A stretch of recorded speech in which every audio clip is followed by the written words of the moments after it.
It's Rational Radio Crew back at Feats tonight. I, of course, am a wooden leg. Up over there is Mystery, and over here it's not Shady, it's actually our good friend Bags. How are you doing Hey, tonight? doing pretty good. How Good. about you guys? Ready We're to talk doing about feats? just fine. Yes. Yeah, we're gonna jump right into this. You Both guys feet. both feet into the feats. Gross, actually. I don't know if I want to walk in feats. That sounds. Ugh, Ugh. that's unsettling. You catch something like that. So you guys That's how you make ended. wine. Oh, God, no. Just two grapes stomping around and a bucket of feet. Bad of feet. Like Yeah. Okay, with that we image, gotta move on. we're gonna Write a letter to continue. Rick and Morty. Yeah, right. You guys ended with linguist last time. Yes, we sure did. And so continuing in this alphabetical order, we are going to go to possibly the greatest feat on this list. It's been near and dear to my heart as a DM a lot. It is lucky. And the description of such is you have inexplicable luck. It seems to kick in at just the right moment. You have 3 luck points. Whenever you make an attack roll, an ability check, or a saving throw, you can spend 1 luck point to roll an additional d20. You can choose to spend one of your luck points after you roll the die, but before the outcome is determined. You choose which of the d20s is used for the attack roll, ability check, or saving throw. You can also spend 1 luck point when an attack roll is made against you. Roll a d20 and then choose whether the attacker uses the attacker's roll or yours. If more than one creature spends luck point to influence the outcome of a roll, the points cancel each other out. No additional dice are rolled. To regain your expelled luck points, you regain your expelled luck points when you finish a long rest. So, wow. We were talking about the stack earlier, but before getting into that, we can talk about the rest of the feat. But it kind of does address that. I didn't realize. Yeah, a little bit. At least that does. Like divination doesn't give a ruling. That's a good like point. that. Yeah, portent is not slightly like separate, and that's what we were talking about. But obviously, this is like a super strong ability to have as a player to sort of just say, "Nah, I have advantage."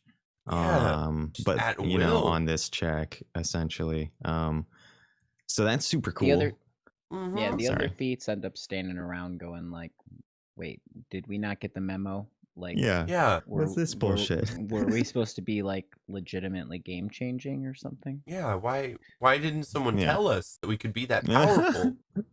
Like great weapon fighting's over there. Like, well, if I knew that, I could just be able to throw the great axe and deal the damage. Like your great axe now is a ranged You weapon. get returning, You or know? something. Yeah. Like holy crap. Yeah, for sure. It is. Yeah. And the Like- way that it meshes with other abilities that exist in the game, you know, just having advantage for starters, or Yeah. getting a situation where you've got disadvantage. I think that this kind of gives you super advantage. Yes, or enemies Because- super disadvantage too. This is lucky you can't apply to others, right? Or am I wrong on No, that? you can spend No. 1 luck point when an attack When they roll is attack made you, against you. right. Yeah, Yes, and so yeah, if they're rolling absolutely. with disadvantage, Yeah. you can be like, all right, buddy, you're gonna get pick the worst which out of of these 3 three, yeah. d20s. Yeah. Yeah. And, Crazy. And that's not accessible through a lot of things. I think Elven accuracy, you can get it with, you can get advantage or triple advantage sort of with some stuff through that. But like, yeah, this is sort of stands alone. And you think about it working together with some of the other things. Yeah. Halflings, their auto reroll on ones. And then as we were crazy. talking about, portent from divination wizards is like a very scary thing to be able to mesh both of these, because it's essentially the same ability, more charges of that same kind of thing. I think portent is just a little further reaching, maybe. Yeah. Plus, I think that halflings can also give away some of their luck. I can't remember. There might be another feat that lets them do that, but I don't Something like think at base. I think that they just get the ability to re-roll their ones. I could be wrong on that, though. I think you are correct, but I think there is some way that they can do that, because I play in a game with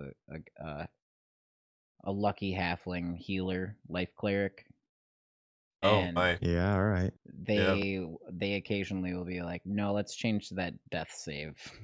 Right. That's yeah, exactly. Like Yep. having lucky is yeah, it's not just for you to womp on somebody. You can absolutely save lives with that. You can apply it to all sorts of things. Make sure somebody else doesn't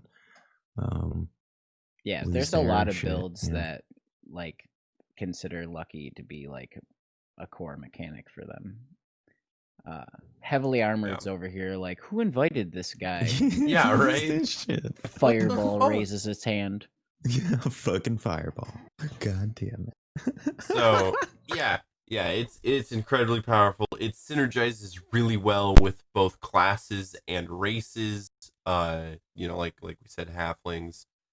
So out of 5 corn cobs, boys, what do you think? I'm gonna give it 6 out of 5 corn cobs. Yeah, I was gonna say 6 out of 5, pretty Yeah, much. It's broken as fuck. So It's so I've given the other broken. broken ones like 1 or 0. It's cool as fuck. So and I actually think that there's some more narrative application to this potentially than some of the other very powerful feats that exist. So I'll still give it a corn cob.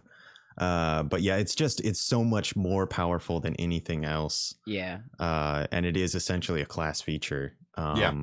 That I mean, you can hand out to anybody or double Yeah. up, with that class's feature. You got to give them a 6 or a 1. Like, there's no middle ground because the feat is Right. super, Exactly. It's super so strong. broken, Yeah. and depending on the player, it will be abused. Right. And depending on the DM, it will become a fight. You know. Now Right. So you I had like Bags. Sorry to interrupt you there, Eric, but No, yeah. kind of going down the like players like using this in interesting ways.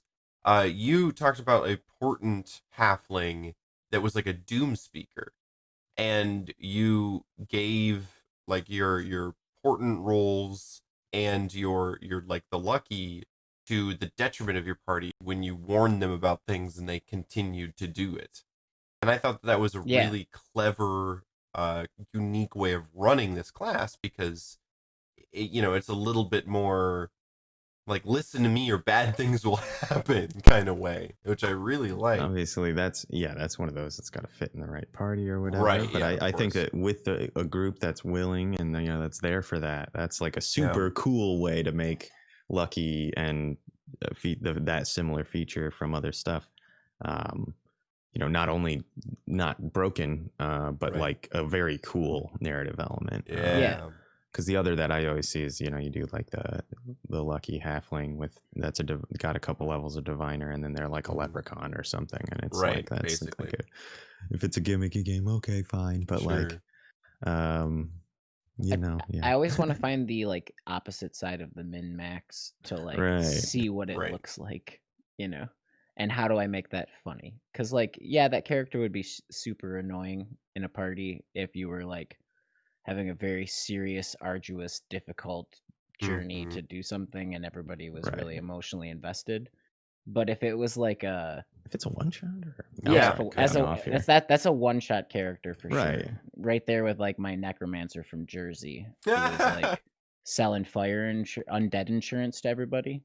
He's like, I wouldn't want to have anybody like come up and hordes of the undead up in here. You know what I mean? Be Like, a shame if someone with a zombie all over this place. Yeah. That's hilarious. Corpse. Be a shame if someone's roasted. Yeah. If it started Walking getting around up and eating folks or whatever. Now I see that you have killed your enemy. Now, wouldn't it be a shame if he were to come back? Oh man, yeah. See, Dungeon that's extortion. That's good. That's good. I enjoy that. I like But that. yeah, one. and so like they're sorry, go ahead. No, I was gonna say, speaking of Mage Slayer, but no. Yeah, right. That's what I was just gonna say. Yep. But I think so. We've rated it. You guys both with 6, me with 1 puts us at. Oh God, I can't do math. 13 divided by 3 is a weird number. Like a What's that? 4 1/3. Yeah. 6 point. I say 6.7 out of 5. It's like 4 1/3. Yeah. right? Because you add them all together and then divide by the total. I'm not great Right. at math. Yeah, me neither. That's why I'm saying like 6. I don't know how this really works. I'm not sure either. Solid. Next is Mage Slayer. Mage Slayer. Woo-woo. You have practice techniques useful in melee combat against spellcasters, gaining the following benefits. When a creature within 5 feet of you casts a spell, you can use your reaction to make a melee attack against that creature. When you deal when you damage a creature that is concentrating on a spell, that creature has disadvantage on the saving throw it makes to maintain its concentration. And you have advantage on saving throws against spells cast by creatures within 5 feet of you. This is kind of cool. Wow. I do like this one.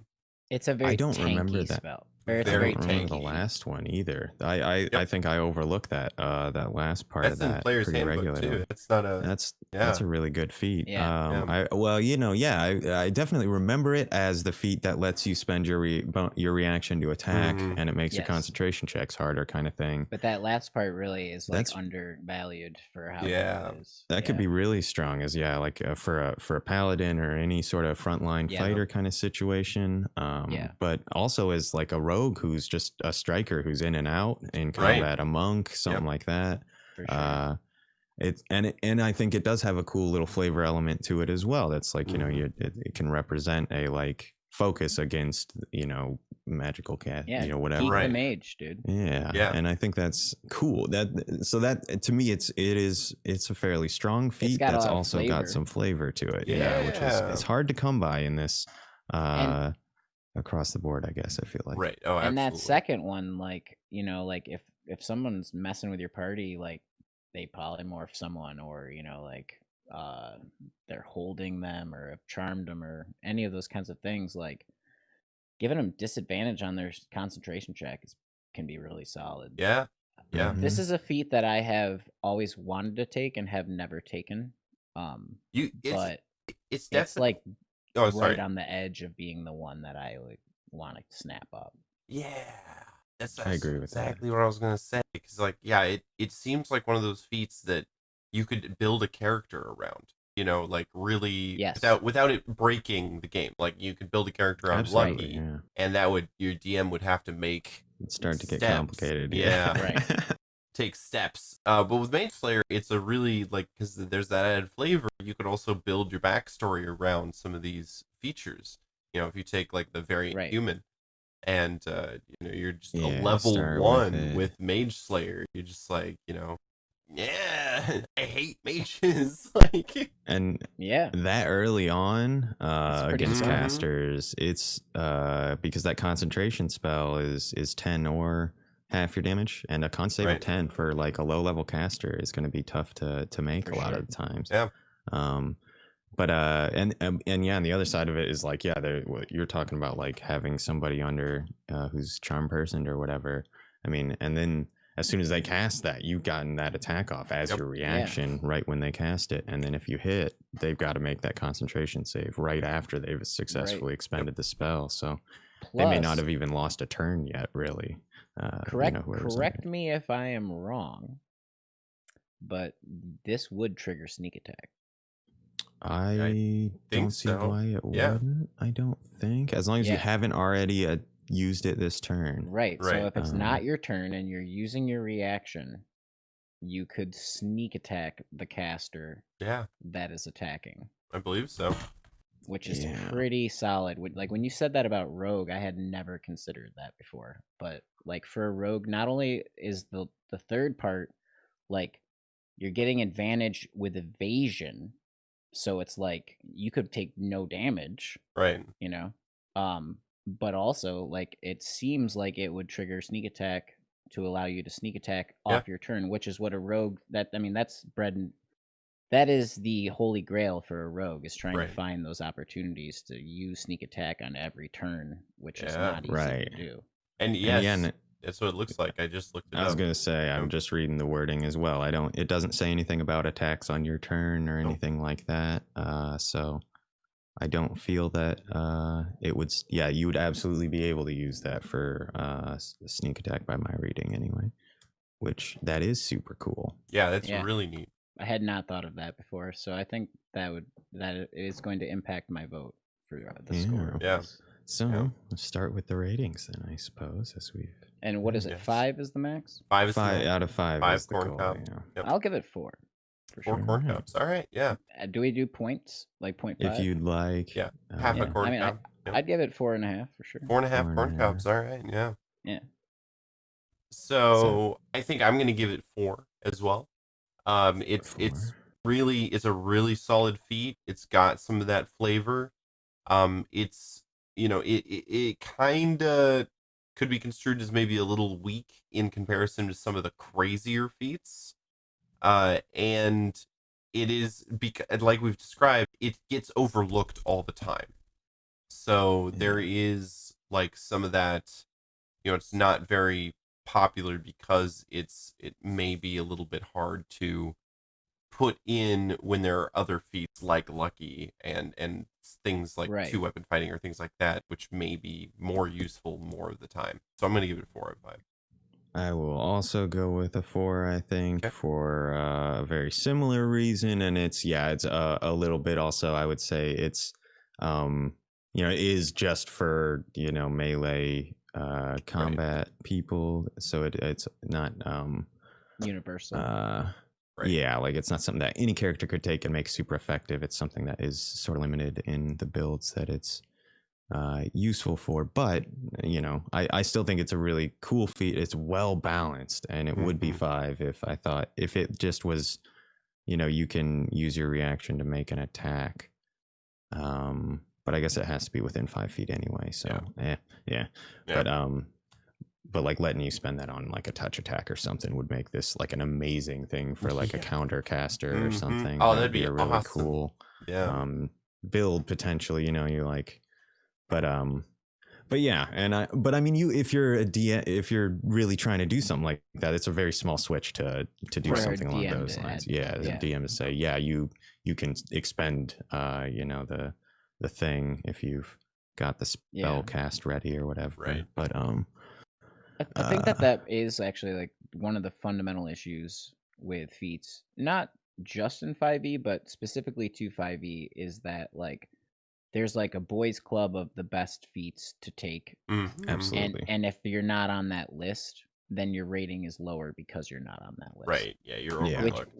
And I think that is those feats' fault and not like these feats' fault. Right. Yeah, I agree with that as well. I think that the failing is with there being optimal, like a few optimal options that are so clearly head and shoulders above others. Because I this agree is a with that. feat that I feel like really just has exactly what we were saying, like flavor and mechanics and multiple solid mechanics. A lot of times with a feat, you'll get like 1 or 2 and the other one's a throwaway, but this one has 3 solid mechanics. Yeah, I agree with that. Absolutely. Yep. Yeah.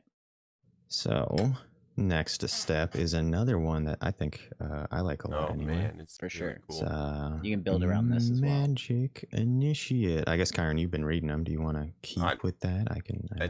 No, you go ahead. You already started. Okay, I started, I guess. So choose a class: Bard, Cleric, Druid, Sorcerer, Warlock, or Wizard. You learn 2 cantrips of your choice from that class's spell list.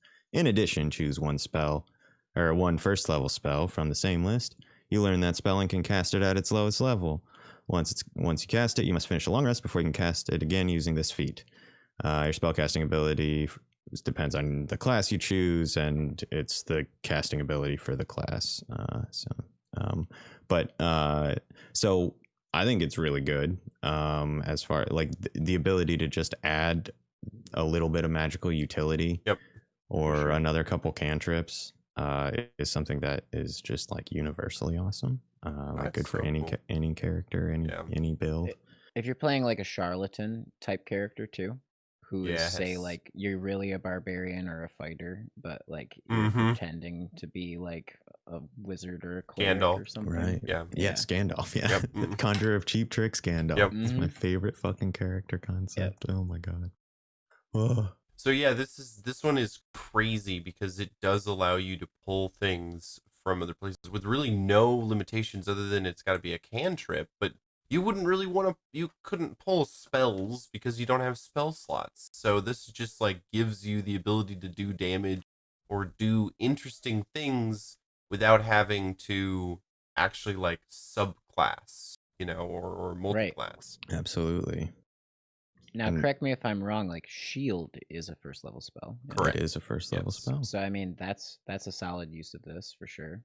One of those a day that's for me, that would be a hard sell, I think, since it's only one. But That's fair. it's having that one shield when you needed it would be the shit. Yep. So I definitely Um, see the value there. Mage armor. Yes. Mhm. That's the Yep. kind of spell. Mage armor, Yep. false life, those get so much, I think become so good. Yeah. The sort of once per day casting spells for these, because it's just a free thing and you just do it. And like a barbarian that's got magic initiate and false life. Yeah. Like, I think wham. that a lot of people take like this is what people do instead of a warlock dip a lot of the times Yeah. if they're not going to go like hexblade or something to get eldritch blast, because it like good cantrips scale with your level and not with your class level. So like if you get magic initiate, your eldritch blast is as good at 20 as a warlock's, Right. besides like his Yep.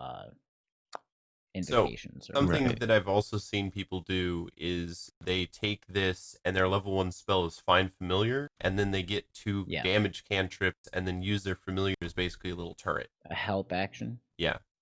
Yeah. All right. Well, also you can cast touch spells through your familiar as long as they're within 100 feet, and so you can get stuff like I think the imp can go invisible. Or yeah. Some of them can be pretty. Yeah, like I that might be a pack of the chain thing. I'm not sure. Anyway, but the I agree that you can. Yeah, Find Familiar that's another really interesting choice for that. I think especially for any classes, because you just take this. Right. And if you wanted to be like a bargain bin Mystic Thurge too, like, like being like say a wizard and taking guidance, and I don't know, it doesn't matter after guidance really. Sacred Flame. Yeah, something. But like just being able to get guidance as like an arcane caster really ups your utility like a lot, which is sometimes what a wizard was going for, Right. Absolutely. And I think the other side of it, when you've got sort of to add some mystery or flavor to your martial character, like we were talking about with the barbarian or something, but or taking like booming blade or whatever, green blade, flame blade or something as your cantrip, and just whomping folks. That's another cool concept. And you can use this feat to break that, like, oh, okay, I'm a barbarian, so everybody looks at me and sees the dude who's got furs on and a big axe or whatever. Like, you can just say, yeah, like, he does this, and then, also he can, like, talk to animals because he took this weird, track of barbarian. But you can make these characters that just aren't, they don't have the business card that says what their class level is, sort of, so to speak. And I think that's always that always gets a high vote from me as well.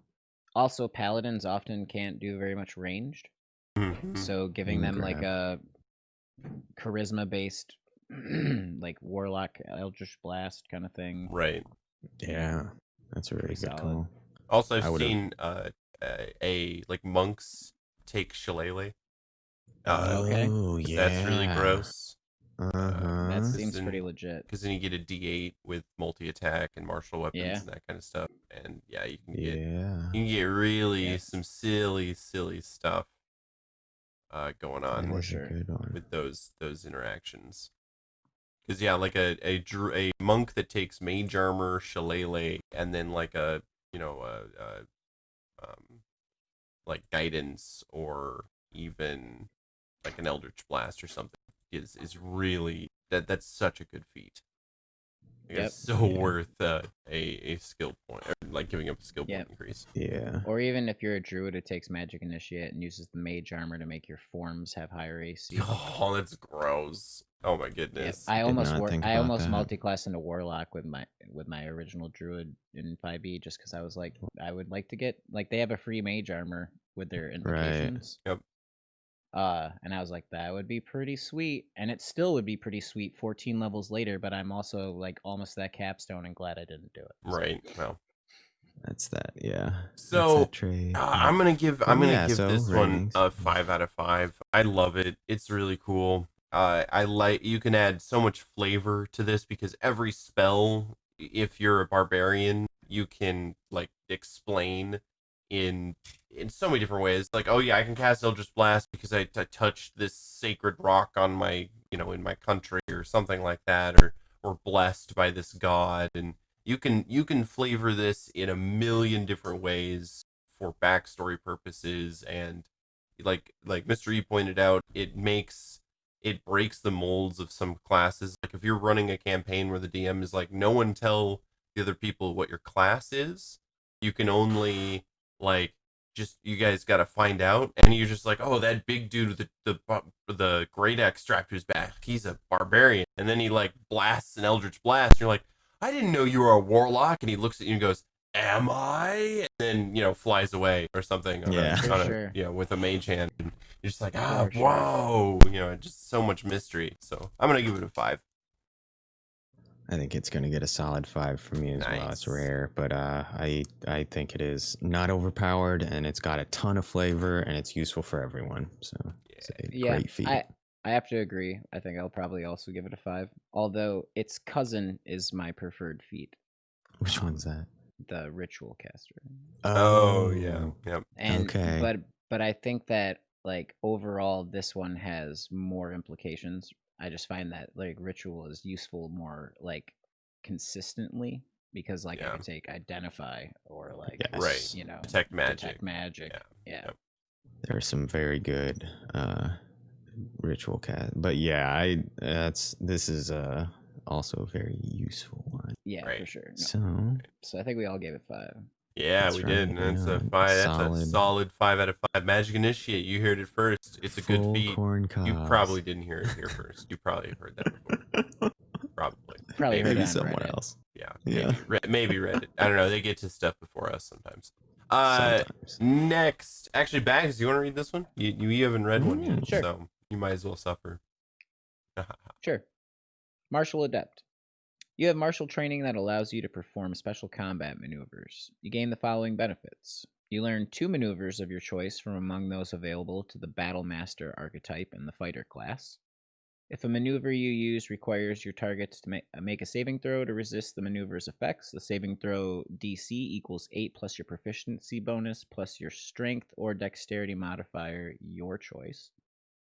You gain 1 superiority die, which is a d6. This die is added to any superiority die you might have from other sources. This die is used to fuel your maneuvers. A superiority die is expended when you use it. You regain your expended superiority dice when you finish a short or long rest.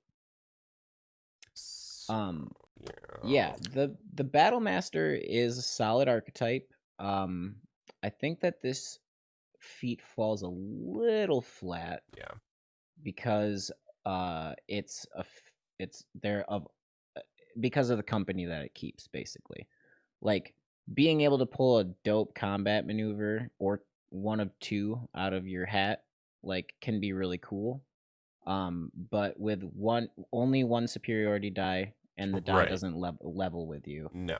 Right. that it actually like it kind of falls a little flat for me because of that. I would definitely agree. I think that they should have pumped it up by giving you more superiority die or a die that levels. But then it would also be like, well, why would you go with Battle Master? Why do we when have you could Battle just- Master? Yeah, when you could just basically spec into these feats or these maneuvers. I think that my issue that I take with a lot of the feats is that they don't level with you. I think that if feats all leveled with you, like there would be a lot more variety because like there's some that just drop off or that aren't useful till way later in the game. Mm-hmm. Yeah, absolutely. I like this one. again, for some of the sort of versatility stuff it gives you, but it is like you're saying. I mean, it's once per short or long rest. A lot Yeah. of games that's once per rest, because short rests aren't super common in a lot of games. So I do, yeah, I think that's, or at least like multiple fights in a single day. At least in my experience, Right. like that's not all the time. There are a lot of campaigns where it happens, but and then so and I think, yeah, so you get to pick two of them. That's really cool.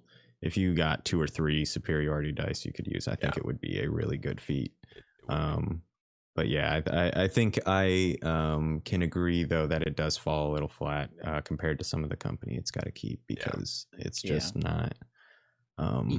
Even if you could only pick one maneuver, but you got more dice. There you go. Yeah, I Right. like that better. Actually, Yeah, that me makes sense too. to me. Me too. And that would be cool. I would give it a better ranking, but I do think that it's, as far as flavor is concerned, it gets a little more play.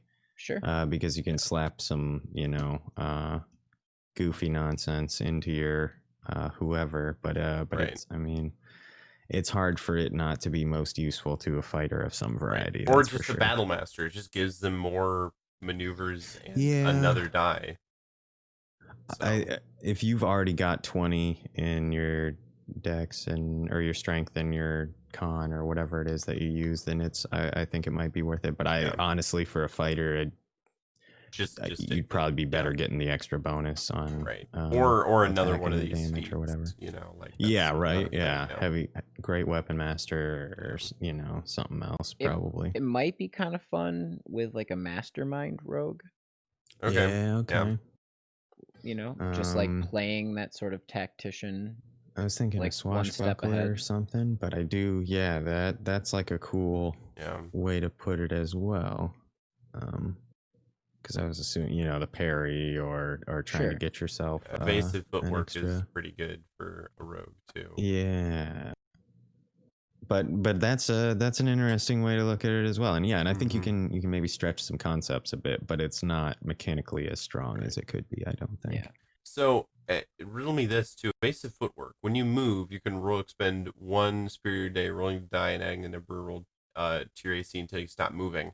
What? So that doesn't mean like in your turn when you go from here to here, because you never get attacked in the attacks of opportunity. Is that the only when? I think so. Okay.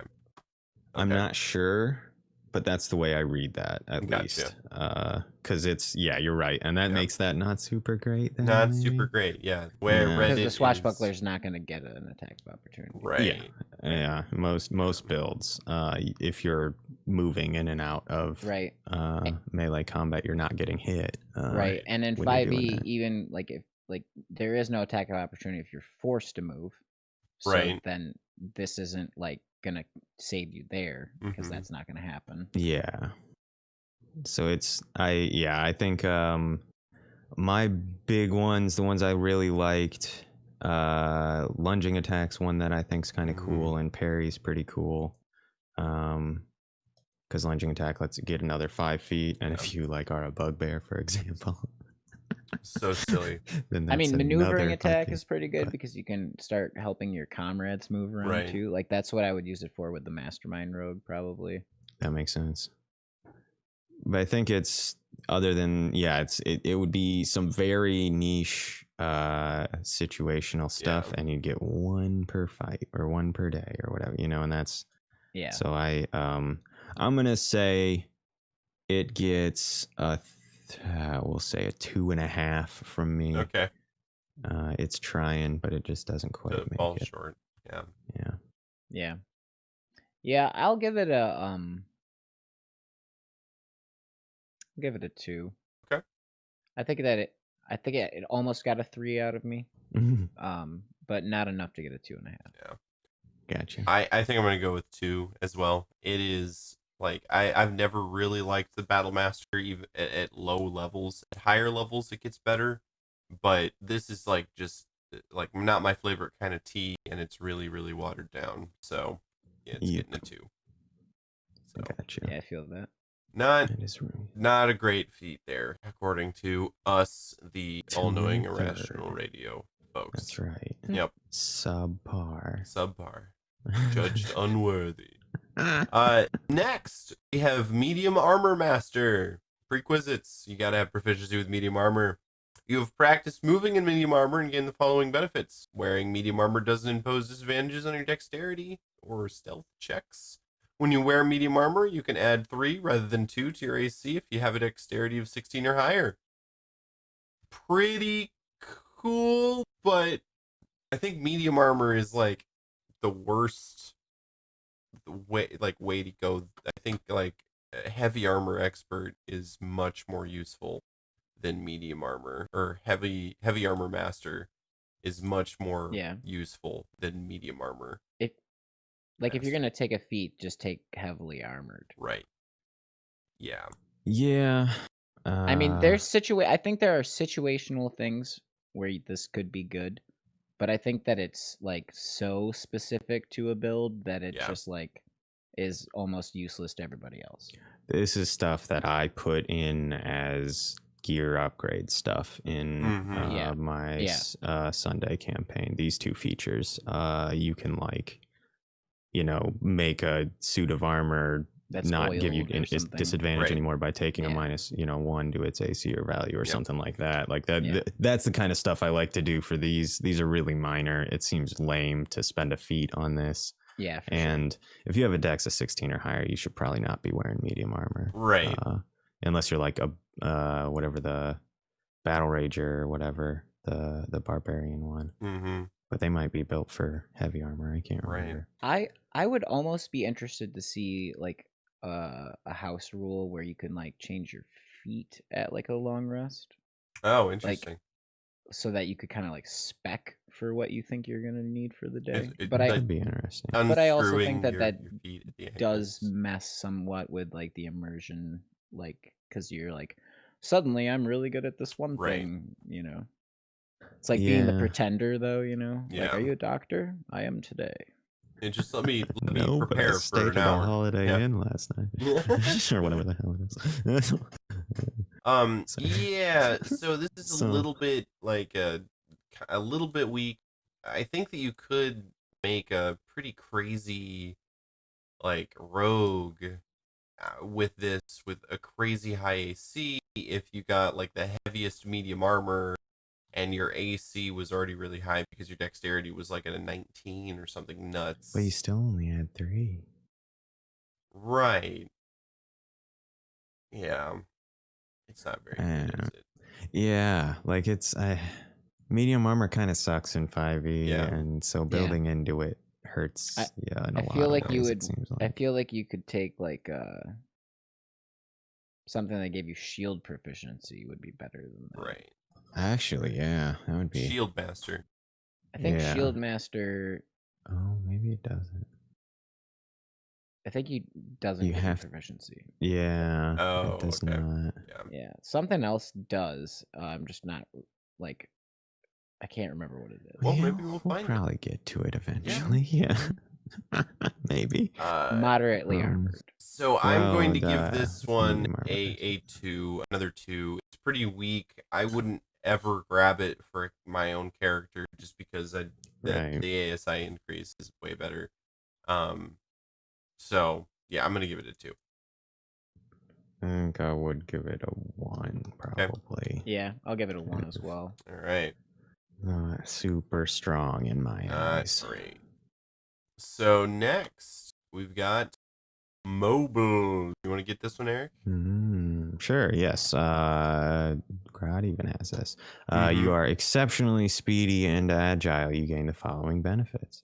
Your speed is increased by 10 feet. When you use the dash action, difficult terrain doesn't cost you extra movement for the turn. And when you make a melee attack against a creature, you don't provoke opportunity attacks from that creature for the rest of the turn, whether you hit or not.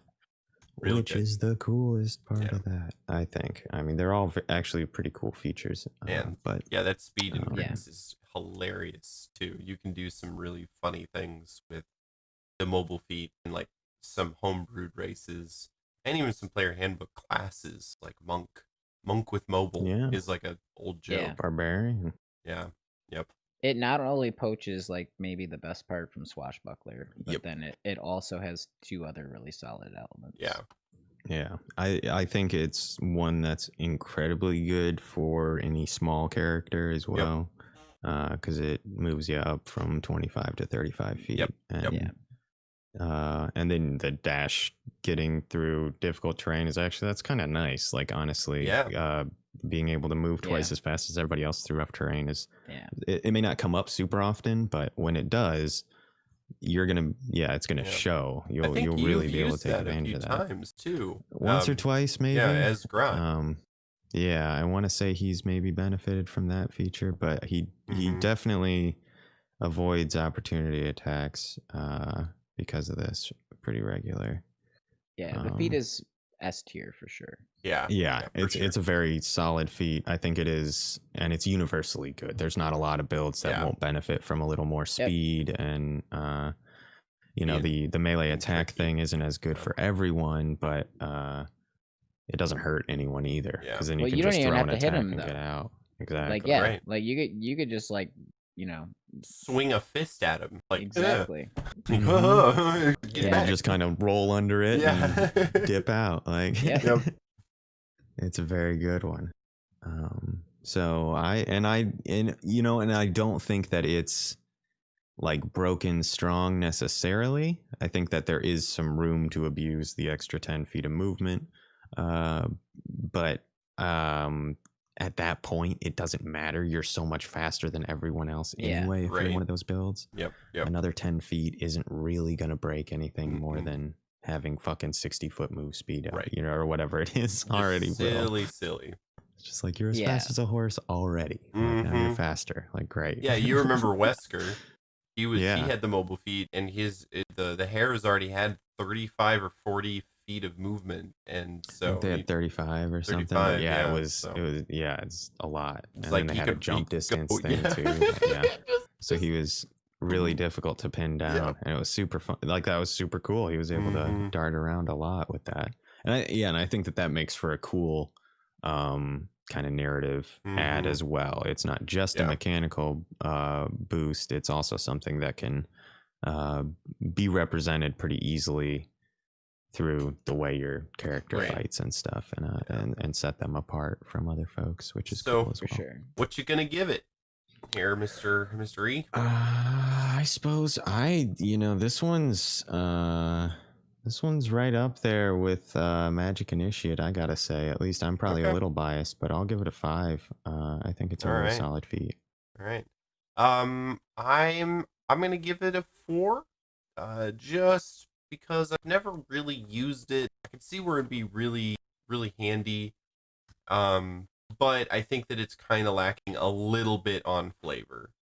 Unless you Sure. do some work, it's just you just become faster and sneakier than everyone else. And it's unless you have like some special training in your background or something, it does seem a little bit like you're just kind of better than everyone else.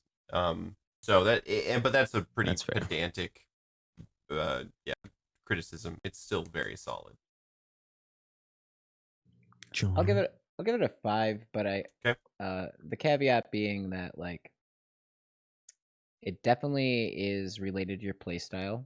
Yeah. Like I think, and then also like my slight protest with rating it so high is that it steals from Swashbuckler. Yeah. Yeah. Yeah.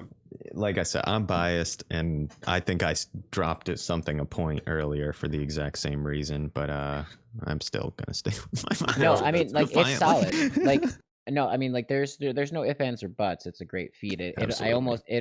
It's almost as like in that like tier of feats that might be too good Yeah, because it's yeah. like kind of taking something away from something else. I agree that is absolutely a fair assessment, and it's Like-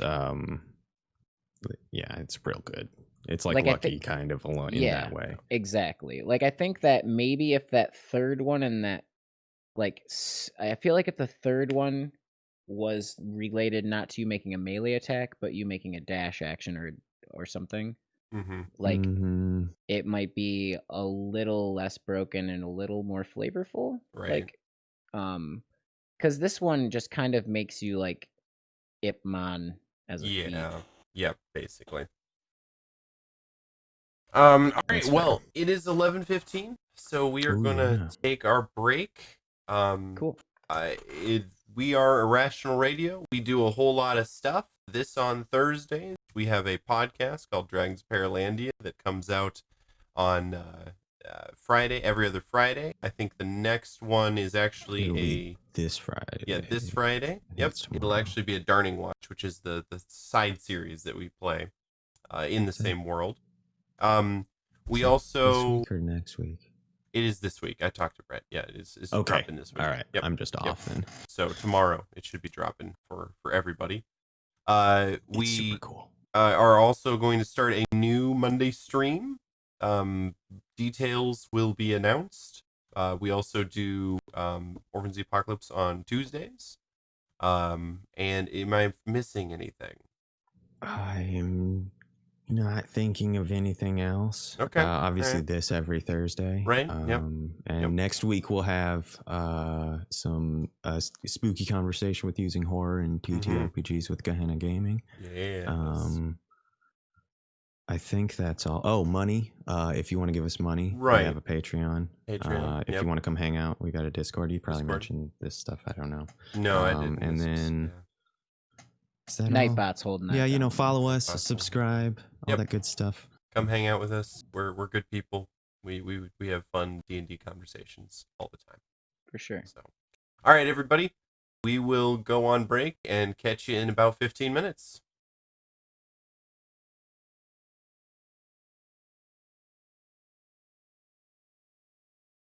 And we're back from break, everybody.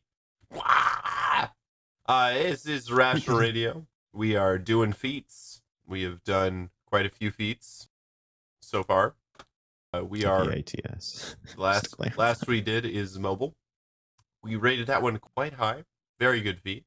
Next one I think is silly. Yep. But it's the one that Bags was talking about. Yep. You So are. Moderately pick up your armored. shield.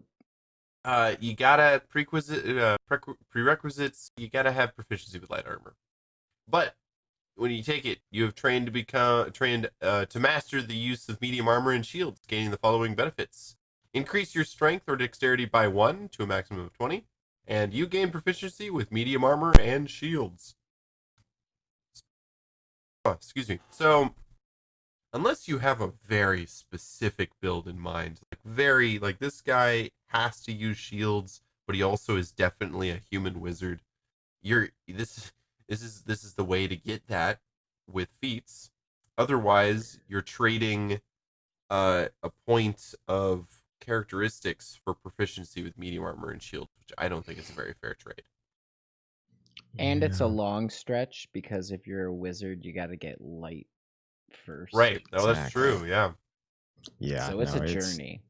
Yeah. Yeah, unless there's like a ancestral suit of medium armor that you were supposed to wear, but for some reason didn't build a character that was Right. proficient in medium armor. Yeah. I would not take this feat. Right. Because if you're not built to already be proficient in medium armor, again, medium armor kind of sucks. Yeah. So you're not going to gain anything by gaining a proficiency in that, probably. You can homebrew some cool medium armors that aren't garbage, I think. Right. But the ones that exist, you're stuck in that same wheelhouse that you're going to end up with full plate. But you don't get, but if you're not a dex-based character, then it's worse, Right. kind of thing. Yeah. Right. It's just not. The fact that it increases your strength or dex by 1 is a saving grace for this feat, because otherwise it would be just entirely worthless. It would be so bad. It's still not good though. Yeah, I almost feel like the prerequisite in light armor is what actually ruins this feat. Yeah. Because okay, here's the deal. Like, if you're gonna, if say you have a grandfather's suit of armor that you want to wear, right? Like, you're not gonna be like, well, I should learn to wear light armor so that one day I can wear Grandpa's suit. You're gonna put on Grandpa's suit and figure out how to work in it. You know what I mean? Right. Right. And there was a real niche for this back in 3.5, and this is almost like a shout out to that, while also being like a middle finger. Yes. Because like in 3.5, I definitely played a sorcerer who had Twilight Mithril full plate and a tower shield also made of Twilight Mithril. Wow. And she was a drow, and so her arcane spell failure chance was only 5%. Mhm. Fucking And 5% is not that bad. I mean, this is an 20. arcane Yeah. system now, but like, Right. Yeah, right. But literally, Tish. because Because An divine arcane- casters didn't have to arcane worry Yeah. about it. Yeah. yeah. Oh, God damn it. That's Her that's a name was good Avada nerd joke. Wow, that's an even better nerd Solid. joke. Yeah. Yeah. Yep. A plus. So Anyway. what do you rate this one, Mystery? I think it's bad. Yes. And if you rolled it together with Medium Armor Master, like if those two were the one feat, Mhm. then this would be like a functional feat. I think Right. that might be worth taking Oh, that's potentially. yeah. But separately they are worthless, I think, effectively. So what is that? A bad out of 5 a corn 1. cobs? 1 I out will of give 5. it a 1. Okay. Yeah. It is a Because feat. it does give you Right. the skill bonus at least, and Right. and yeah, Medium Armor Master doesn't even do that, which is just sad. Yeah. Yeah, I give it a 1 as well, just because I'm salty that Yeah. like Yeah. it doesn't work how It used to. I'm going to give it a 1 too, because I think it's just so garbage. It's so bad. They're 12. just I'm like, if sorry. you want So- proficiency with medium armor and shields, just take a class that gets that. Like, Take as fighter. Yeah, yeah, just exactly. be a just bring fighter. back the buckler if you don't want to have wizards have like full shields Right? or Yeah. whatever, Just you know? That's yeah. like you've already exactly. got the +2 for a shield, so there's a slot for it. right. That's a +1. Yep. Um, I actually that's another one that I throw in as like a mod for Oh, nice. armor usually, but it's like, yeah, you can give yourself a +1 AC for throwing a buckler on there basically, and that's Yeah, because still like got to be proficient in a shield to use it or whatever, but it doesn't take up a hand. yeah, because in 5e without shield proficiency, you cannot cast spells if you hold a shield. Right. Which is like, well, wait a minute. I cast spells with one hand. What's is the this? deal here? Yeah. But if I have like a torch in that hand, it's fine. Yeah, Like, totally it doesn't, fine. Whatever. Yeah. It's just like I've got to like juggle with this hand and I'm not Yeah. good at it or something. I And don't like know, I yeah. can crouch behind a corner using that corner as a shield. Right. But I Functionally, certainly same different, thing. yeah. But Yeah. if I had to hold that thing, I'd be like, well, how does Whoa. magic work? Whoa. I can't. I don't know what this is now. Yeah. So. Yeah. Yes. That's a Not bad a great feat. That's the worst feat of the night No. so far. Bags. Yeah. You want to take us through the next feat? Hopefully that one's Sure. better. It is actually. Mounted combatant. Mountain combatant. You are a dangerous foe while mounted. You are a dangerous foe to face while mounted. While you are mounted, you aren't and you are not incapacitated. You gain the following benefit: you have advantage on melee attacks against any unmounted creature that is smaller than your mount. You can force an attack targeted at your mount to target you instead. And if your mount is subjected to an effect that allows it to make a dexterity saving throw and only take half damage, it instead takes no damage if it succeeds on the saving throw and only half damage if it fails. Your horse is war horse. Yeah. Love it. Yeah. This is like when they lost us with moderately armored, but they're bringing us back. Bringing us you know? back. Yep. It is. Yeah. We've got some solid ones coming up here too. Yeah, Yeah. for sure. Yeah. Sorry, go on. No, like I have a buddy who plays a paladin orc who likes to ride around on his war boar or whatever the fuck Ooh. it is, you know. And this is huge for him.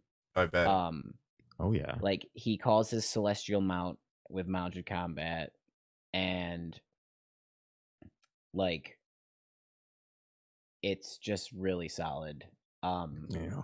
Because with his mount, he can like cast spells on himself, and it casts on his mount as well. And then with this, it makes his mount have evasion. Like it basically like can make him take a hit instead of his mount, and they Mhm. get advantage on anything smaller than the mount. So like he rides around on a large thing Mhm. and just has advantage all the time with polearm mastery and So shit, dude. Like gross. Yep.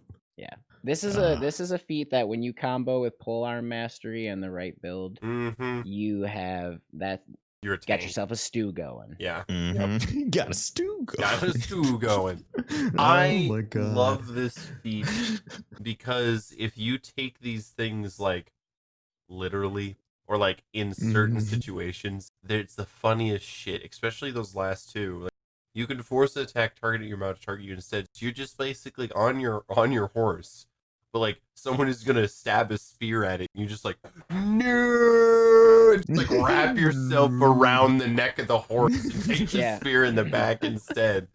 Or it just like Yeah, you're like the Secret Service for this. yeah, and it's any attack, and attack. So it's not like once per Yes. turn. It's like so if the horse is taking like a 16 arrows from a goblin archer like group that is surrounding the mount, you can take every single one of those arrows Like instead. Neo, just, just you know, the moving faster opposite than Neo. bullets Yeah, to catch just all the to- arrows in Yep. your hands. yeah, Like, yeah. just oh my god.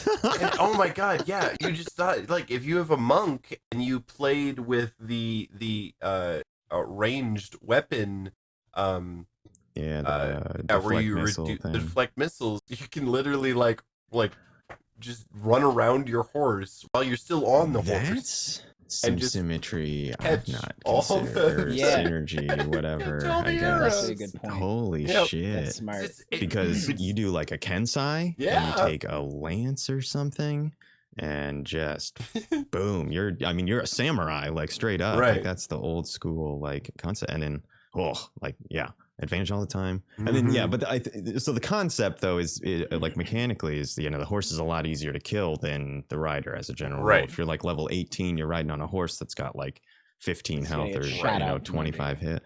That's how I'd drop you. You've got advantage while you're sitting on that. Not anymore. Yeah. Kind of thing. Yeah. But This is you pretty much can- yeah. armor for your horse. yeah, And then it's- using you as the armor. Yeah. Yep.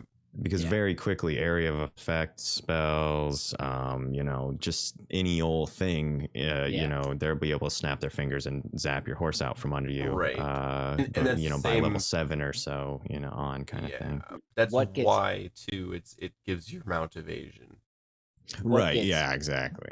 What gets really interesting is when you do inter-party dynamics where there is a druid who has true shaped or whatever, true polymorphed into something Ooh, yes. quite large, like Oh. huge or bigger, you Mhm. know what I'm saying? Mhm. And now the barbarian is riding around on him with Ah, advantage on all of his attacks because he's got mounted combat, and the thing that Mhm. he's riding on is larger than the things that he's fighting. yes. Sucking up the attacks with resistance. Oh doing my that god, damage. you're Yep. right. Yeah. Oh my Yeah. god, Yeah. that's so good. Yeah. Yep. It gets Mhm. nasty. It gets That's real so nasty, and good. you don't have to take your reckless attack like disadvantage. You Exactly. basically on can your give one of attacks. your party members evasion if you're sitting on them. Yeah. Yeah. Yeah. I love Pretty it. much.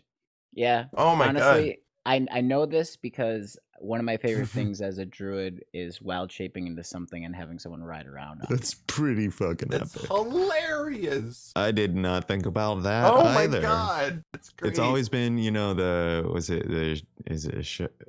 Chevalier or celestial mount or whatever. whatever. Yeah, or a paladin, right? There's a Yeah. couple builds where you're, kind of just the knight on a horse kind of deal, and For sure. but there are some very good other ways to use this feat that exist, and it is Yep. very strong. Oh my god. Yeah. Holy shit! And just like In fact, like you could be not even like a warrior really. Like Yeah. and Mhm. like still sit on your shaped druid's back, and now he has evasion. Yep. Like Yeah, Yep. and if you're, You could be a little wizard that just sits on the touch fucking spells are melee attack rolls. I guess. My God, yeah. So Yep. you got to make it make sense that you can get to him, but like, yeah, he's Mhm. just kind of leaning off the side of the horse, slapping people Yeah. in the face, Yeah. and he'll wither away or It whatever. doesn't Like, say that's what. pretty Yeah, it awesome. does not say melee weapon, which is huge. Oh my Yeah. God, that is It's huge. just an Yeah. attack. Like I used to have this. I used to just like shape into like a dire wolf and had this tiny little goblin ride around on me, and he had like mounted combatant, and he would like do all kind like he was a wizard, so he would like put like he would do like I can't remember what it is, but he would like Is it rub the chili Fury? pepper into the Oh. hair of my into my hair and give me like a breath weapon, and then I'd have evasion and shit. Dude, Dragon unreal. breath or something like that, I think is Yeah. the spell. But Yeah. yeah, my sorcerer in my Sunday game is a big fan of that. Mm-hmm. It's got My it favorite reskin thing for is figuring out spells. how to like do stuff that you would normally do with an NPC with a player. Like Yeah, absolutely. build And those like yeah. you know, codependent relationships or Yeah. whatever that are, or you know, symbiotic maybe Mhm. relationships, I Yeah. guess. That's fun. So rating wise, now that we've gushed about it for a while For sure. here, because we all clearly like it very Oh my much. goodness, it's hilarious. Start with you, John, I suppose. You read it, you I can think I read would it. I think I would probably give it a 5 if not a 5, a 4.5, but like it's solid. It's solid for a lot of reasons, and it's not broken. I agree. Right. And like the things that you could do that might make it a little broken really just encourage great inter-party role play and like Yeah. stuff like that. So Absolutely. to me, 5 out of 5. 5 corn cobs. Yes. Yeah, I'm gonna have to give it 5 out of 5 corn cobs too, because it's not broken, but it does add like a lot to the 5e system. Because mounted combat is now something that's like really important to your party as a whole, not just your character. If one character has this feat, so I like it a lot. 5 out of 5. 5 out of 5 because I just thought of the idea of a halfling barbarian riding on a druid raptor. Yes. Oh my God. Sold. And Let's play that game. yeah, Let's start it right now. Kyrie, Right you're now. running There's it. 3 Ian of and I us. are rolling Yeah, sheets. let's. Whoa. Oh man. We can get but, Siri to DM if we need to. I was Right. just gonna say, oh my god.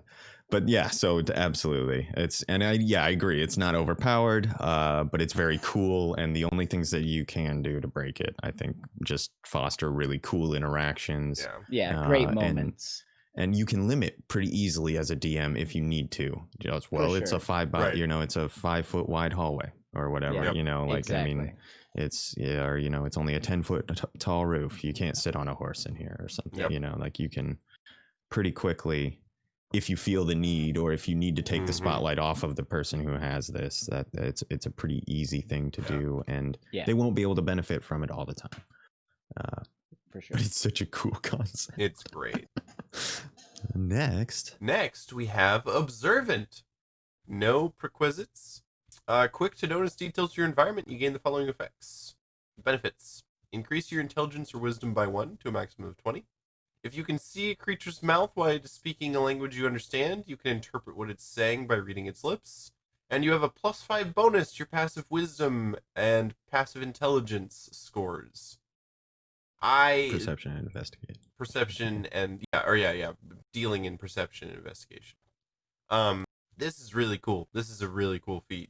On the surface, it's kind of yeah, but the +5 to your passive wisdom, perception, and investigation scores is really big in certain campaigns. This is not one of those S tier feats that crowd out everyone else's, but it's definitely one of those sneaky good feats, in my opinion. How I feel about this feat is that it is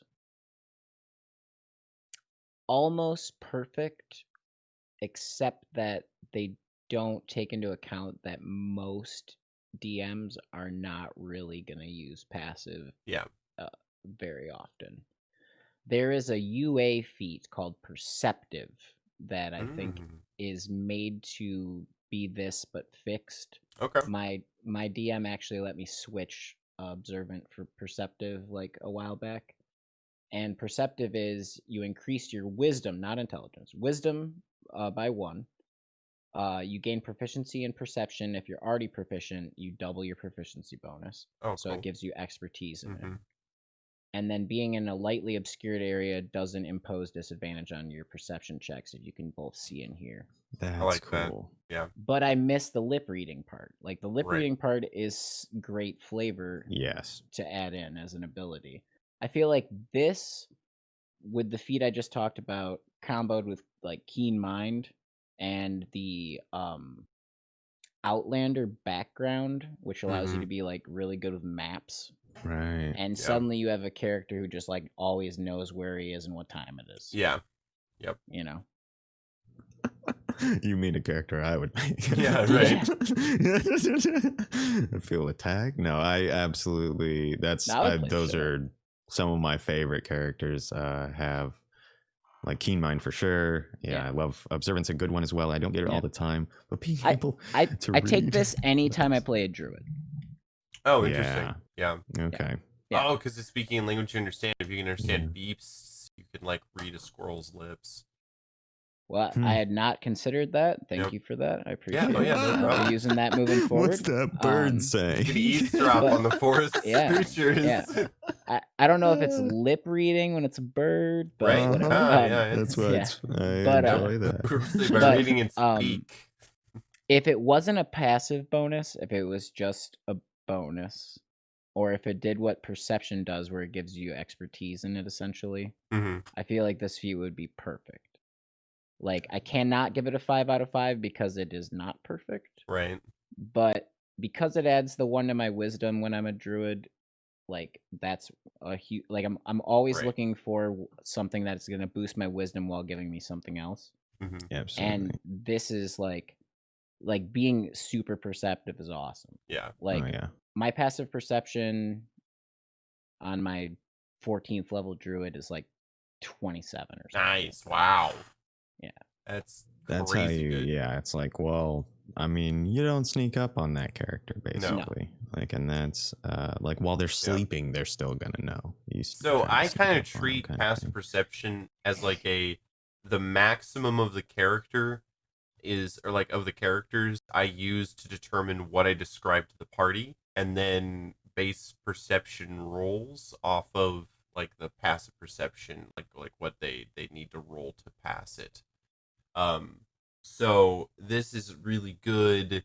Like I try to pay attention when people take this feat, because it does allow me as the DM to like explain more about what's going on, or be more detailed without like seeming to because you're observant. give too much away. Yeah, exactly. Like there's a mechanical reason for me describing these things in this much detail.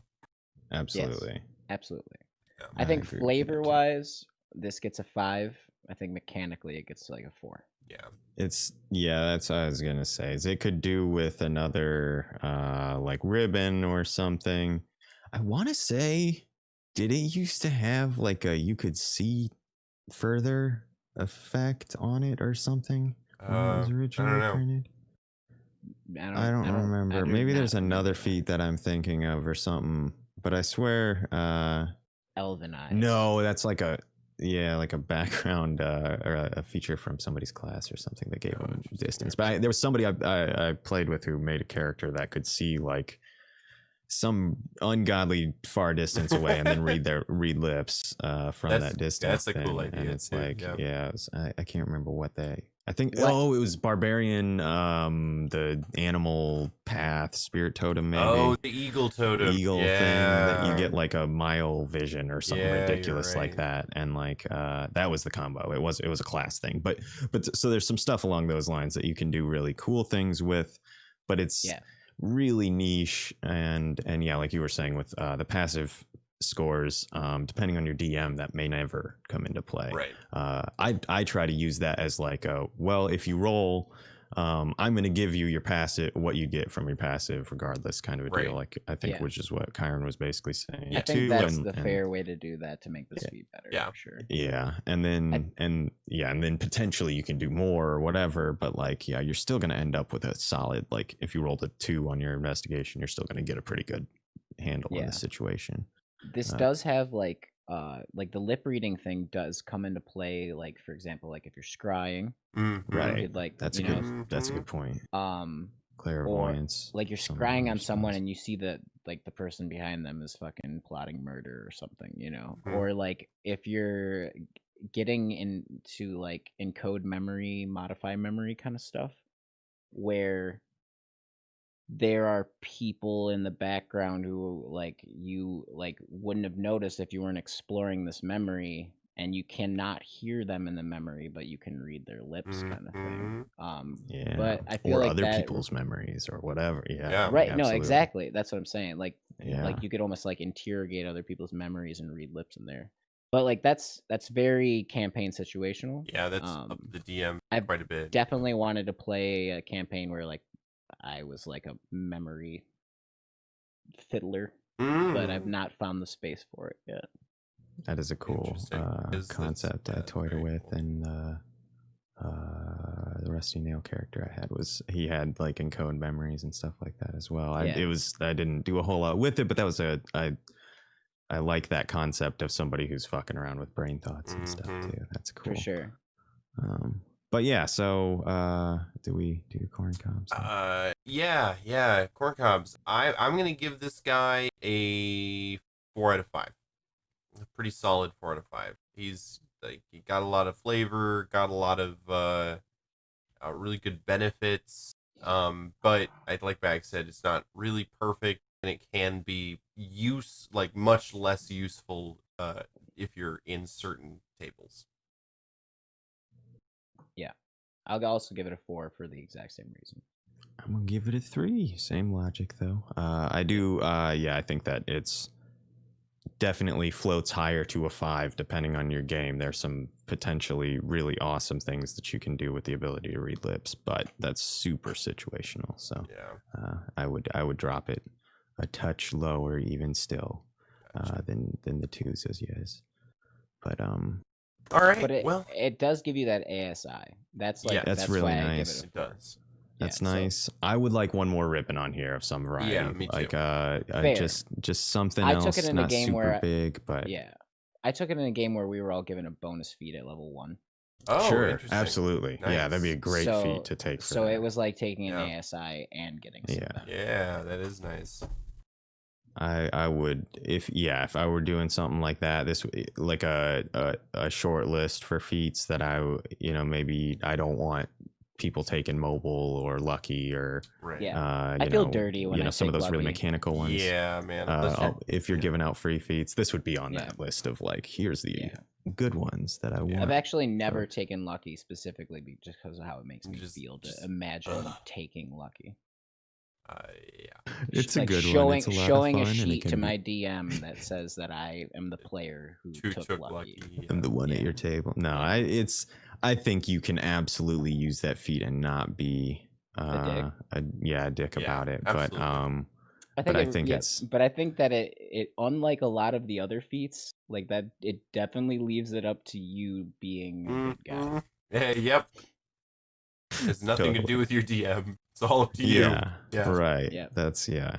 And I mean, it's 3 rolls is usually Per not short enough to rest? turn. Per day? But is it per short rest? I Actually, thought it was I per don't long know. rest. Let's look. But still, per day, that's potentially a lot of dice Long rolls. rest. Long rest, yeah. But in a normal combat session, if you got a 5-person party fighting 3 or 4 enemies, you can mitigate it, I guess, if you need to. But yeah, you're totally making your DM like function around you as based on a feat that you took. So I think that's totally worth noting. I think where DMs get in trouble with lucky is when they don't enforce the fact that you can't use it more than once when you failed. Right. Like, so you fail, you use lucky, and then you're like, oh, I failed again. Well, I'm going to use lucky again. Right. Yeah. Nice. I've not run into that personally, but yeah, that would. It actually happens on Critical Role, and it like confused me about Oh, how interesting. lucky could be that broken. Nobody's perfect, but yeah, that No, would for sure. definitely make that. That's a lot stronger than. Yeah. quadruple advantage. All right. Well, it is midnight. It is. So that is. is it for our broadcast tonight. We got through a few more feats. We'll be doing this again if we ever have another emergency. We had an interviewee that rescheduled for next week, so we're um, gonna do that next week. And Back to our regularly Right. scheduled programming. Yeah, we'll be Gehenna Gaming, talking about horror in TTRPG with our spooky season coming up here. Sorry, I didn't mean to cut you off there, Kurt. Oh, no, go ahead. Yeah, no. I was having trouble remembering what the name of the person was, so thank you for saving me there. But Yeah. yes, again, we've got podcasts. We do live streams quite a few times during the week. We have a Patreon. We have a Discord. We have a website with a merch store.